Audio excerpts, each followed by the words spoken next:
muito ruim, precisa dar uma resposta diante da torcida contra um adversário direto. Eu considero que o Grêmio, embora faça suas escolhas às vezes pelo mata-mata, eu considero o Grêmio e São Paulo um confronto direto de times que podem ser campeões brasileiros. Então a gente vai saber mais amanhã. Agora, a questão do Guerreiro, assim, eu também achava que fazia sentido ele voltar jogando, até pelos desfalques. Ele está chegando no fim do contrato, ele não quer renovar. Ele, para renovar, faz exigências absurdas de receber pelo período em que ele não trabalhou. Então, acho que por que não sentar e conversar? O Guerreiro, você tá afim, cara? Quer dizer, porque você pode falar que tá afim, mas dentro do campo não tá acontecendo. O que é? É só uma fase mesmo? Você realmente tá com a cabeça em outro lugar? Essa conversa tem que acontecer lá dentro, né? O Santos não fez isso com o Lucas Lima? Sim, com muito mais tempo? Eu achava também que era um direito do Flamengo ter o Guerreiro em campo. Sim. Agora, se ele está presente só de corpo, não está presente de espírito. E todo mundo está vendo isso, todo mundo está vendo isso. Então é uma situação que não tem mais volta, é um fim de caso. Fim de caso. Quantos jogos você está abrindo mão aqui? 3, 4? E tem mais, eu não acho que tenha sido tão ruim, pelo menos a partida anterior, como falou o Mauro, até porque o Flamengo não tinha muitas opções, mas você só ia saber isso, até porque o Guerreiro, nesse aspecto, ele é muito ciclotímico, né? Eu achava que ele nem voltar para treinar voltaria, voltou. Então você só saberia isso colocando o cara para jogar. E já deu para perceber que não dá. Então é fim de caso. Né, Celso? Ele, assim, primeiro, ele ficou, de verdade, um grande tempo sem jogar futebol. Ele já não vinha jogando muito bem no Flamengo, não é que as atuações dele eram grandes atuações. Ele não fez uma grande Copa do Mundo, né? Acho que acabou não jogando na primeira partida, até quando entrou na primeira partida da seleção peruana, ali na parte final, deu a impressão de que teria feito falta no jogo todo. Mas a verdade é que ele não fez grandes atuações também na Copa, volta, não faz um bom jogo. O Flamengo tem outras alternativas. E ele vive esse contexto, né? O contexto de quem parece disposto a ir embora. Eu também não consigo entender, até agora eu não entendo a postura do Guerreiro e a postura dos seus empresários, né? Vivendo o Guerreiro, a situação que vive. Ninguém vai contratar o Guerreiro. Verdade. Isso é uma certeza. Ninguém vai querer contratar o Guerreiro. Não tem segurança para isso. Você não sabe se o cara vai jogar ou não, você vai contratar o jogador como? Então, seria até melhor que os seus empresários buscassem uma alternativa, né, para uma permanência no Flamengo, nem que fosse uma permanência, né, com um contrato mais curto, alguma coisa por 6 meses, para... Enfim, do que querer renovar o contrato por valores altos, com o Flamengo tendo que pagar um período em que ele ficou ausente, que não tem absolutamente nada a ver com o Flamengo. Não querem fazer negócio. Querendo renovar por um período grande. Isso, não quer fazer igual a história do Corinthians. Exato. Lá atrás, quando ele começa a fazer essas exigências pro Corinthians, ele tá falando, não quero ficar aqui, cara. Só que ali ele ainda tinha opção. Pois é. E ali ele tinha motivo, ficou sem receber, tinha um monte de situação. Lá estava até claro, independentemente dele até ficar sem receber ou não, estava até claro que talvez ele estivesse endurecendo o jogo ou fazendo pedidas absurdas para o Corinthians, porque ele tinha uma alternativa muito clara de assinar com o Flamengo e fechar com o Flamengo. Agora, repito, quem vai querer o Guerreiro nessa condição? Né? Quem vai querer o Guerreiro sem saber se amanhã o efeito suspensivo, porque isso é um efeito suspensivo, não vai terminar e ele volta a ficar suspenso, ninguém vai gastar dinheiro com o Guerreiro. Então, eu não consigo entender a postura do jogador e dos seus empresários, sinceramente. Acho que foi o 6º jogo dele hoje, se não me engano. Bom, tem 3 agora. Do total, né? Brasileiro. 3 depois da volta, o jogo da Chapecoense 4. Eu acho que depois da volta foi o 6º jogo dele. Por aí. Isso me parece. E só tem aquele gol contra a Chape. Só. É isso, né? E do 6º jogo, quer dizer, ele está muito perto de chegar aos 7. Exato. E não é só a falta de gol, né? O Mauro falou, nem o pivôzão ele faz mais. Ele sabe é uma figura inclusive hoje, decorativa. o que a gente tem falado tanto do Pedro, e com mérito, daqui a pouco a gente vai falar mais, quando falar do jogo do Palmeiras com o Fluminense, mas assim, a bola vai para o Pedro hoje fez um papel também, o pivôzão e tal. A bola vai no Pedro, a bola cola no Pedro. O Pedro para a bola. Dá tempo do pessoal se aproximar, protege bem, a bola fica com ele. Salvo uma ou que outra jogada, mas a bola fica com ele. A bola não para no Guerreiro. Bate e volta, bate e volta, bate e volta, bate e volta.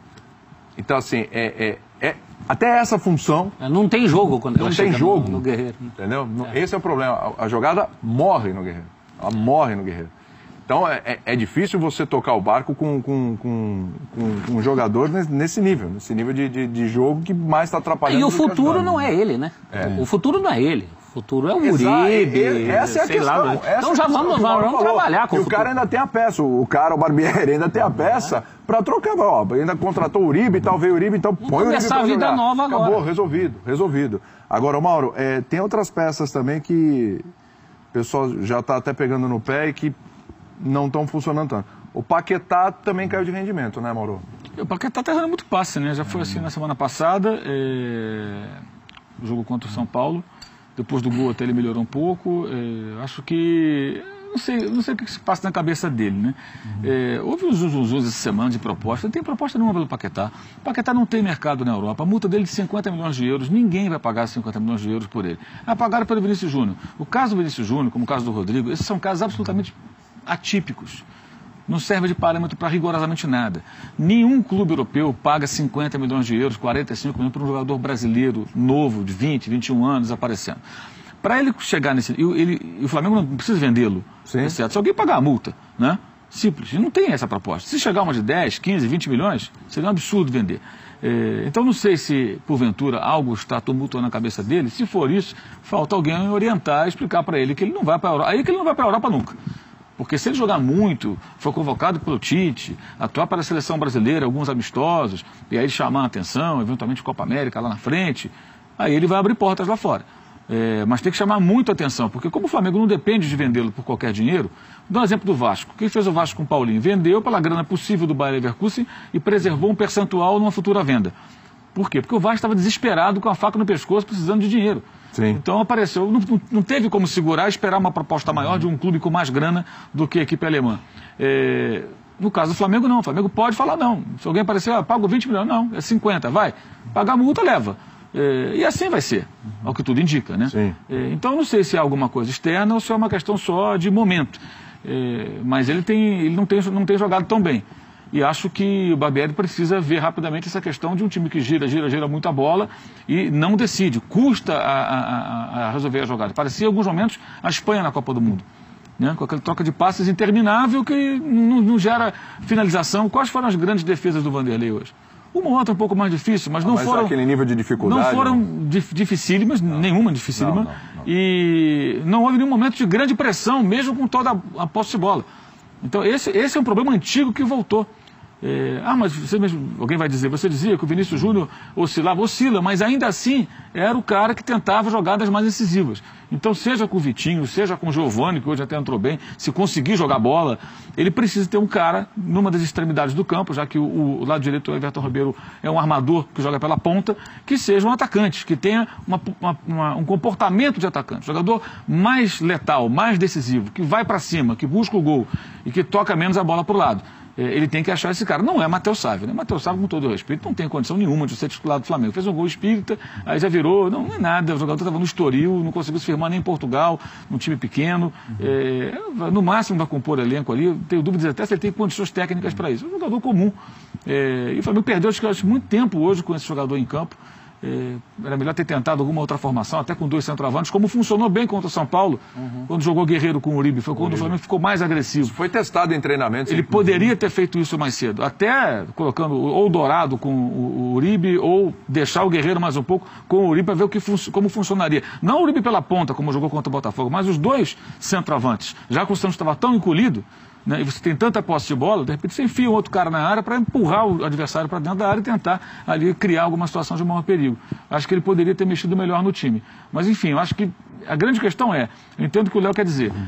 Pontos na Vila Belmiro são difíceis de serem conquistados, mas se o Flamengo perder para o São Paulo em casa, ele está obrigado a buscar pontos fora. Sim. Ele agora fica nessa obrigação. A chance era hoje. Por quê? Pelo momento do Santos. Certamente o Santos vai se reorganizar com outro técnico, vai sair da fase ruim, e quando chegar mais adiante, ele vai ser um adversário mais difícil de ser batido jogando ou no Pacaembu ou na Vila Belmiro. Então quem tem a oportunidade de pegar o Santos meio ali em frangalhos ou quase isso, tem que vencer. Não venceu, é o líder do campeonato, perdeu 2 pontos. Simples assim. Aliás, se a gente pegar a sequência do São Paulo e do Flamengo, o São Paulo em 2 jogos, e no confronto direto com o Flamengo, já fez 6 pontos. O Flamengo em 3 fez 4. Só para a gente pegar esse recorte, esse momento dos 2. E o Flamengo tinha o confronto direto com o São Paulo, onde podia ampliar a vantagem. O jogo contra o Botafogo, que não era um jogo difícil. Também um Botafogo com um técnico novo e tal, se acertando. 2 jogos em casa. E o Santos em frangalhos. Sim. Não era nada impossível você imaginar que o Flamengo cravar 9 pontos nessa sequência. E o São Paulo já fez os 6 pontos aceitáveis nessa sequência. Vamos supor que ele ganhasse o Clássico e empatasse as 3 buchas fora. Sim. Flamengo, Grêmio e Cruzeiro. Não era o fim do mundo. São Não Paulo era. já tem esses pontos. Já tem? E nem jogou com Grêmio e Cruzeiro. Exatamente. Então, do ponto de vista do campeonato, claro, um empate fora com o Santos, embora seja esse Santos aí é um agravante, não é o fim do mundo. Do ponto de vista psicológico da classificação, de quem joga na quarta para esperar o resultado da quinta, da pressão de quem está brigando pelo título diretamente, um resultado muito ruim hoje. Frustrante, né? Sim. Acho que frustrante. Próximo jogo contra o Sport em casa. Obrigação de 3 pontos. Sim. Agora não. Convenhamos, né? Todo respeito ao esporte. Obrigação de 3 pontos. Lembrando que outros times podem encostar, né? O Cruzeiro hoje tinha uma oportunidade de tirar uma diferença, acabou perdendo pro Corinthians, a gente já vai falar do jogo. O Internacional... Pegou a América. Embora seja fora, a América tá embicando para baixo. Trocou o treinador, perdeu né? o treinador. Perdeu o treinador, As placas da Independência que se cuidem. Nossa, segura aí, meu amigo. Segura aí, meu amigo. O próprio Grêmio, claro que o Flamengo, por uma questão de sobrevivência, prefere que o Grêmio tire pontos do São Paulo. Sim. Mas vitória do Grêmio significa colocar mais um nessa parada aí. Dá uma chegada. O Grêmio vai encostar no Inter. Sem dúvida. Eu acho até que a rodada do Flamengo está muito boa. O Cruzeiro perdeu, o Palmeiras perdeu, o Grêmio perdeu no final de semana para o Vasco, com 10. Então, mesmo que o Grêmio vença o São Paulo, já perdeu 3 pontos que ele poderia ter conquistado pela situação do Vasco, com 10 homens desde o primeiro tempo. Então, esses resultados têm ajudado. Tem ajudado o Flamengo e o São Paulo, os dois que estão à frente. E hoje, de novo, isso aconteceu. E você tem aí o Cruzeiro hoje levando um balde de água fria, né? A gente vai falar do jogo daqui a pouco, né? Pela maneira como as coisas aconteceram. E o Palmeiras é a porta de uma crise, né? Então, a gente conhece bem o Palmeiras, sabe como é. Essa derrota de hoje é aquela que toca sirene, vem os cofistas, corneteiros, mancha verde, vem todo mundo. Pessoal do amendoim, todo mundo do amendoim já está lá, apostos, então a coisa está tumultuada. E nós vamos entrar semana que vem na semana de mata-mata, né? Esses times estarão envolvidos em outras competições também. E aí fica pior ainda, né? Agora, se o São Paulo vence amanhã, ele consegue, além da liderança, uma situação muito confortável, porque ele afunda o Grêmio, né? Sim. Galo e Inter. Só um detalhe, desculpa aqui, só um detalhe, hein? Pra gente falar daqui a pouco sobre o Palmeiras. Só um aperitivozinho. Mesmo com o empate, o Flamengo acaba de abrir 8 pontos de diferença sobre o Palmeiras. Ponto para o hoje abriu mais um, é verdade.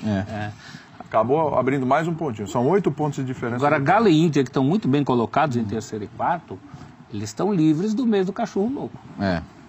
Eles vão correr. O Galo semana cheia. Eles vão correr na semana cheia. Sim. Fatalmente, alguém aqui há de encostar na dupla Flamengo-São Paulo.